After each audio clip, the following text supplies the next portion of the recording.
నాకు న్యాయం కావాలి. నా నెట్ఫ్లిక్స్ అకౌంట్ నేను వాడాలా, లేకపోతే నేను తప్ప ఎవరైనా వాడొచ్చు? నా లైఫ్లో నేను ఎప్పుడో ఒకసారి ఆ నెట్ఫ్లిక్స్ అకౌంట్ ఓపెన్ చేసి చూస్తాను. అప్పుడు కూడా the same video is playing in an other device అని వస్తుంది. ఒరేయ్, నేను చూడాల్సింది. సర్లే ఎన్ని లాగిన్స్ ఉన్నాయని చెప్పి ఓపెన్ చేసి చూస్తే, ఒరే అన్ని జాబ్ అప్లికేషన్స్ కూడా పెట్టుంటాను కదరా, అన్ని లాగిన్స్ ఎలా చేశారా? ఎవర్రా మీరంతా? పోనీ ఈ నెట్ఫ్లిక్స్ నేనే ఓనర్ అని గుర్తుపడుతుందా? అది లేదు. నన్నే లాగౌట్ చేసి పడేస్తుంది. ప్రతిసారి నన్నే ప్రూవ్ చేసుకోమని చెప్తుంది. ఏంట్రా ఇది? నేనురా ఓనర్ని.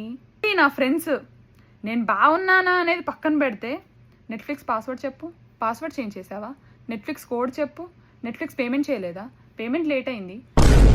మళ్ళీ పొరపాటున కూడా వీళ్ళని ఏం అనకూడదు. ఏమన్నా అన్నాను అనుకోండి, వీళ్ళ రియాక్షన్ మనం అనుకున్నంత బెస్ట్ ఫ్రెండ్స్ కాదనమాట. నమ్మట్లేదు కదా? ప్రూఫ్స్ అన్నీ అటాచ్ చేస్తాను. నాకు న్యాయం చెప్పండి, న్యాయం జరగాలి నాకు.